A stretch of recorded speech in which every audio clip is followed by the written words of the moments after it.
Welcome back to Collective Violence in American History. In our last installment, I covered Bacon's rebellion in colonial Virginia, and I said that it was something that showed us both the internal and external divisions within colonial society. Today's topic is a sort of historical echo of this. A similar conflict played out on a smaller scale nearly a century later. This incident takes place a bit further north in Pennsylvania colony. The year is 1763, and the place is around the town of Lancaster. Now, if you're not familiar with Lancaster, it's not very far west. Nowadays, it's only about an hour out of Philadelphia, if you're making good time on the turnpike. But of course, in 1763, there is no turnpike and there are no cars, so it's a fair distance. And in fact, at this time, the frontier of English settlement is only about halfway across what's now the state of Pennsylvania, so Lancaster is very much near the frontier. Now, Lancaster nowadays is probably best known to outsiders as a place with a big Amish population. Back in these days, the population is mostly Scots Irish immigrants, people from the English-Scottish borderlands, sometimes called borderers. Pennsylvania colony itself was founded by another group, the Quakers, a pacifist religious sect. But at this point, the Scots Irish, who are very culturally different in many ways from the Quakers, have been flooding into their colony for about 40 years and migrating out toward the frontier. The borderers are by and large Presbyterians, and with little colonial authority out in these frontier areas, the local Presbyterian ministers wield a lot of local authority. Indeed, church congregations were the most important form of social organization early on, with men of different areas identifying with their local congregation for years before townships and county lines were officially formed. These include the Donegal Church, formed in 1720, and the Paxton Church, formed in 1740, both located up in the northern end of what would become Lancaster County. And soon these churches gave their names to townships. Another group of people living in close proximity to these Scots-Irish frontiersmen are actually the descendants of people we talked about in the last installment, because they are survivors of Bacon's rebellion. If you recall, the war at the heart of Bacon's rebellion was a war between Virginia colonists and the Susquehannock Indians. And one conclusion of this war is that the bulk of the surviving Susquehannocks went north to take refuge among the Seneca Iroquois. Well, eventually, some of these surviving Susquehannocks, as well as some of the Seneca families they had befriended or intermarried with, migrated back down to Pennsylvania, close to where the original Susquehannock territory had been a generation before, and they settle next to the Conestoga River in what will become Lancaster County. Pennsylvania in the late 1600s and early 1700s is getting lots of Indian remnants and refugees from the wars in other colonies. And eventually this little village picks up some more Iroquois, some people from other tribes, and the blended population becomes known as the Conestoga Indians. They make a treaty with Pennsylvania founder William Penn and do some fur trading with the Pennsylvania colonists as they are expanding out into their territory. And by and large, relations aren't too bad. But as often happens to Indians living near whites in this time, their numbers dwindle from disease. And so by 1763, the Conestoga Indians number only 7 men, 5 women, and 8 children in all of Conestoga town, and by this point, they're now surrounded by their Scots-Irish neighbors. The borderers generally didn't get along with their Indian neighbors. Always looking for new land to farm, they frequently ignored whatever treaties the Quaker leaders in Philadelphia had signed and just squatted on Indian lands. This didn't endear them to either the Indians or to the colony's Quaker leadership, including the Penn family. Sometimes the colonial authorities would respond by evicting the squatters and burning their cabins. Now, by this time, there's been some developments along the frontier that bring anti-Indian sentiment to a fever pitch. Starting in 1754, France and Britain went to war with one another in a conflict called the 7 Years' War. This fighting spills over into their American colonies, where it's known to Americans as the French and Indian War. And it's called that because in North America, the French are pretty thin on the ground compared to the British. So they're relying heavily on their Indian allies, like the Shawnee and the Huron and the Ojibwe. which means British American settlements all along the frontier are getting hit with Indian raids. I've read one estimate that over 1,000 settlers died in raids along the frontier during this war. It's important to keep this sort of thing in mind when trying to understand the intensity of the animosity and prejudice settlers will have against the natives. I mean, you can find examples of racial hatred in history without that level of physical threat, so maybe it's not necessary for it to happen. But in this case, for these Anglo-American settlers, the Indians really are a tangible, dreaded face of the enemy. The people who might massacre your entire family, except for maybe that teenage daughter they cart off as a captive. This war ends in 1763 with a British victory, and the treaty gives Britain a huge swath of territory west of the Appalachians. Now, the actual frontier of British settlement doesn't go nearly that far, but thanks to the war, you've got a string of English forts out beyond the frontier in what's now Ohio, Illinois, Michigan, and the western parts of Pennsylvania and New York. The problem for the British is that this territory is still filled with numerous independent tribes, and many or most of these peoples preferred dealing with the French to dealing with the British. The British very quickly rubbed them the wrong way. Supposedly, one big mistake was ending the custom of giving gifts to the natives, which was a big part of diplomacy in Native American culture. The British also make it their policy to stop giving gunpowder to the natives, which in one way makes good military sense. You don't want to be giving up your advantage against people who were just recently fighting against you. But also, by this point, the tribes had been using firearms for generations. They've gotten accustomed to using firearms for hunting, and even if they're not planning to fight against the British, they still have to worry about fights on their other borders with people who might be getting gunpowder from another route. So almost as soon as the British take over this region they've won from France, a bunch of alarmed Indian leaders around the Great Lakes region form a tribal confederation and launch a rebellion against the British. The confederation includes Delawares, Shawnees, and Mingos, and it's headed by an Ottawa war leader named Pontiac, though he may have been more of an inspiration or figurehead than someone with any actual authority over the conduct of the war. In any case, this war between the Confederation and the British is known as Pontiac's War, and it starts the very same year that the French and Indian War ends, in 1763. In the course of the war, Indians succeed in taking 8 English forts in what's now parts of Indiana, Michigan, and northwestern Pennsylvania. Up near Niagara Falls, Iroquoian forces managed to kill 70 English soldiers when they hit a supply train. Delaware and Shawnee lay siege to Fort Pitt on the site of what's now Pittsburgh, Pennsylvania. And of course, you're once again getting raids on individual settlements all along the frontier. Before it's over, these raids will penetrate as far east as Cumberland and Lancaster counties, which nowadays, again, are just an hour or two away from Philadelphia by car. In Lancaster, a Reverend Thomas Barton wrote that, quote, "Once again our country bleeds under the savage knife. The dreadful news of murdering, burning, and scalping is daily conveyed to us, and confirmed with shocking additions," end quote. He goes on to describe the influx of refugees flowing from the farthest reaches of the frontier, how they're crowding homes and barns in the nearby townships, and he complains that the colonial government really ought to be doing more to show its support for the settlers.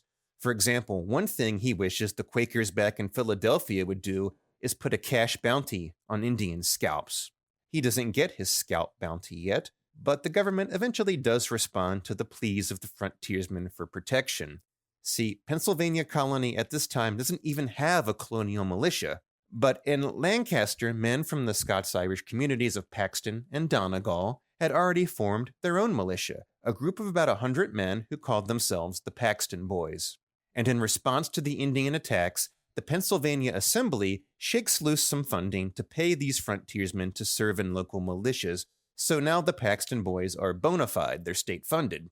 They make up the core of the Lancaster militia under the command of Presbyterian minister Reverend John Elder. By the time all this happens, the people of Paxton are in a panic. There's rumors of a major strike on the way.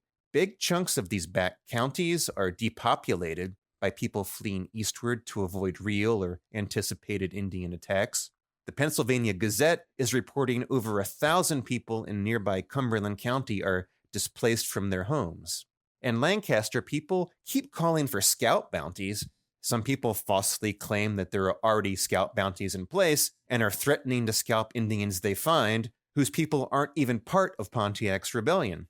Here's where the situation looks a lot like what we saw in Virginia colony during Bacon's rebellion almost a century before, with a war along the frontier leading to fear and rumor and broad racial liability, with frontier men eventually concluding that whatever their tribe or alliance or personal conduct, the only good Indian is a dead Indian. And, like in Bacon's rebellion, the attitudes and interests of the frontiersmen put them at odds with their leaders back in the capital. Now, the Lancaster militia has strict orders just to be a defensive force, not an offensive one. But by the time of the siege of Fort Pitt, Reverend John Elder is facing the fact he just doesn't have enough men to guard their enormous borders. The best defense he can figure on is a good offense, concentrating his forces and taking them on expeditions to wipe out nearby Indian settlements. That plan gets some more impetus when Indian raids start penetrating even past Lancaster, killing and kidnapping 16 settlers near Reading, just 60 miles out of Philadelphia. Elder is haranguing his leaders for permission to lead an offensive expedition, but not only is that not coming, it seems like some sort of political gridlock back in Philly is going to keep the government from doing much of anything at all about the situation. Even the funding for the local militia is drying up, and the frontiersmen are getting pretty bitter about it. So Elder decides that if he can't get official permission to launch offensives, well, he's going to launch them anyway. The Paxton boys are making expeditions out into Indian country. On one of these expeditions, they come across the aftermath of a massacre, arriving at the settlement of Mill Creek just after an Indian raiding party had killed 10 settlers, 9 men and a woman, all scalped and mutilated, the woman supposedly roasted with 2 metal hinges fused into her hands. The Paxton boys bury the dead bodies and put the whole settlement to the torch, preferring to destroy anything of value rather than let the Indians come back and take more from it. After they get back from this, the Paxton boys aren't in any less of a mood to kill Indians. Only the easiest Indians for them to strike aren't the ones who are actually roaming about in war bands as part of Pontiac's Confederacy. No, the easy ones to get are the friendly Indians who are living within the boundaries of Pennsylvania colony. One of these bands of friendly Indians is a group of several hundred, mostly Delaware Indians, who had been converted to Christianity by German Moravian missionaries. Despite them living peaceably in the vicinity of the German immigrants who had converted them, the Paxton boys thought that these Moravian Indians were in league with the enemy.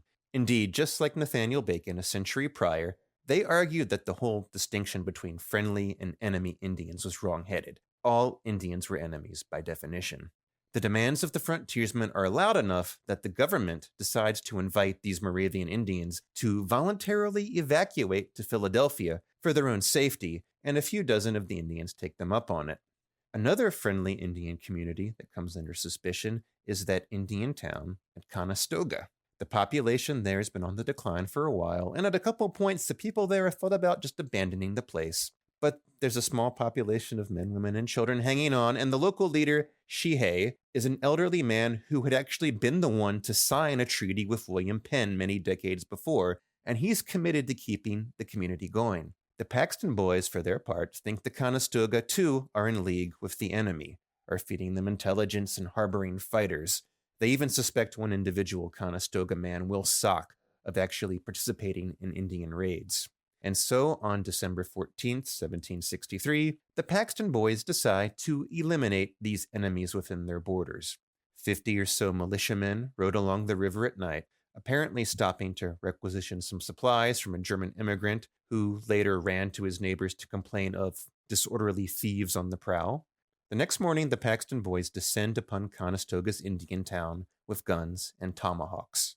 Most of the Indians were gone at this time, out selling baskets and brooms to settlers, but the elderly Sheehays was there, along with another man, 3 women, and a child. The Paxton boys slaughtered them all, took their scalps, and burned their homes.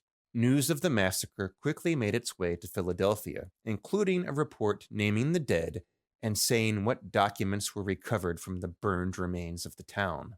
One of those partially burned documents was the original treaty between William Penn and the Conestoga Indians, dated 1701.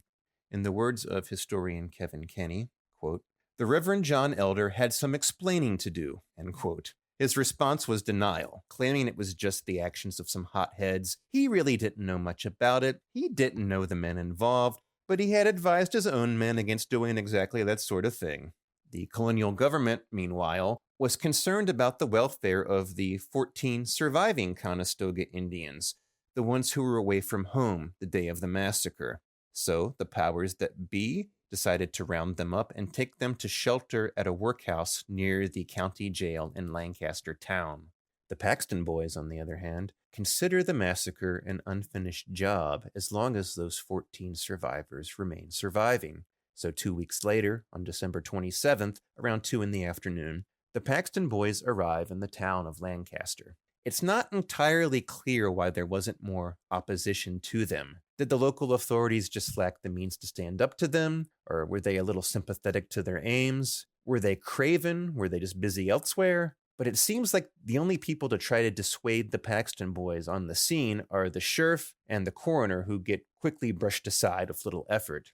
Then the Paxton boys set upon the workhouse and start another massacre. They kill all 14 of the Indians, 3 married couples with 8 children between them.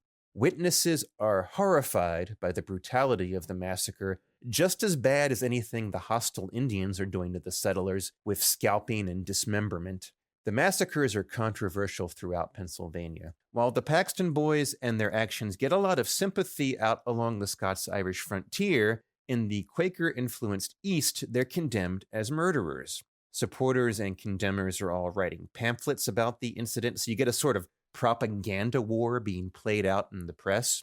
Back in Philadelphia, Benjamin Franklin pens an account called A Narrative of the Late Massacres, denouncing the violence as cruel and barbaric. Notably, he explicitly condemns the collective liability involved. Quote, "If an Indian injures me, does it follow that I may revenge that injury on all Indians?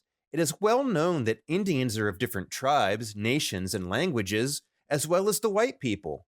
In Europe, if the French, who are white people, should injure the Dutch, are they to revenge it on the English because they too are white people? The only crime of these poor wretches seems to have been that they had reddish-brown skin and black hair, and some people of that sort, it seems, had murdered some of our relations. If it be right to kill men for such a reason, then, should any man with a freckled face and red hair kill a wife or child of mine, it would be right for me to revenge it by killing all freckled red-haired men, women, and children."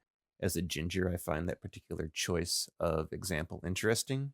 In any case, the leadership of the colony in Philadelphia tends to share Franklin's view, and there's some attempt to bring the killers to justice. But the problem is local officials out along the frontier either can't or won't enforce the orders. Even putting a bounty on the heads of the ringleaders doesn't work, since the local community is too loyal to its own. As one visitor from Philadelphia put it after he came back from checking out the situation on the frontier, quote, "No person dare open his mouth in condemnation of their riotous conduct without risk of having his bones broken at least," end quote. And the Paxton boys aren't done cleaning up the neighborhood. Remember those Moravian Christian Indians? Remember how they were evacuated to Philadelphia for their own safety? Well, there's now over 100 of them sheltering just outside of Philadelphia. And for the frontiersmen who think there's no such thing as a friendly Indian and who resent their leadership not doing enough about the Indian menace, it must be a special sore spot that these enemies are being actively protected within spitting distance of the colonial capital. So almost as soon as the massacre in Lancaster is over, rumors start swirling that the Paxton boys are going to march toward Philly and wipe out these protected Indians. Eventually, Reverend Elder confirms this directly, once again claiming that all this is counter to his advice, but also warning that at this point it would be vain and foolish to try to stand in the militia's way. He also wrote that his compatriots were quite exasperated with a, quote, "particular set of men," end quote, in the government, meaning the Quakers, because of, quote, "the singular regard they have always shown the savages," end quote. So here again, you get this whiff of Bacon's Rebellion Round 2, with a frontier leader proclaiming loyalty and innocence, all while laying out his reasons why the rebellion is actually pretty justified. because these corrupt people in the capital keep protecting their precious Indian allies instead of letting us kill them. But of course, there's also some cultural distance here, as you have different Christian denominations and British folkways involved. So Elder also complains about the general attitude that Quakers and others have against the Scots Irish Presbyterians. He even complains that they call them Scots Irish, which he calls an ill-natured title, and complains that the Quakers consider his people barbaric. And soon enough, the Paxton boys go on the march. Supposedly, their ranks are swelled into the hundreds at this point, though rumor and threat put that number even bigger. And this is to me maybe the most interesting or surprising aspect of this whole affair, because personally, I didn't learn until pretty late in life that at one point a small army of hillbillies marched against the city of brotherly love. Philadelphia at this point still lacked militia, and there's some political deadlock on securing funding for one. But eventually, John Penn, who's now in charge, puts Benjamin Franklin in charge of getting together a militia ASAP. As word of this approaching army spreads, even some of the pacifist Quakers are willing to arm up to defend their city. And that's what people are expecting things to come to, an open battle on the streets of Philadelphia. But as it turns out, Benjamin Franklin is able to ride out and meet the Paxton boys on the road before they reach the city. A little deft negotiating, plus the threat of facing his hastily organized Philly militia, is enough to convince the Paxton boys to head back to their homes.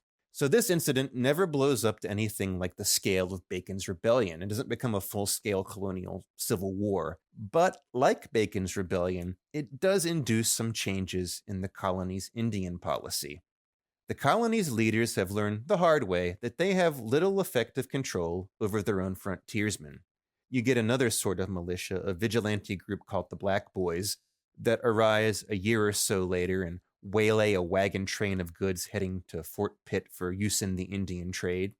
The Paxton boys themselves are still occasionally active in having conflicts with Indians as well as with the German and Anabaptist settlers. There's a continual trickle of incidents involving the killing and scalping of natives, even to the point of nearly starting wars with tribes that had formerly been at peace with the British colonists. And even though there are attempts to prosecute some of these killers, they mostly don't go anywhere. And it becomes clear that it's de facto legal to kill Indians, just like it's de facto legal to squat on Indian lands. The colony's official boundary ceases to mean anything at all. There's no way to enforce it, and the borderers are free to push westward as hard as they can manage. And so William Penn's great experiment in peaceful coexistence was over.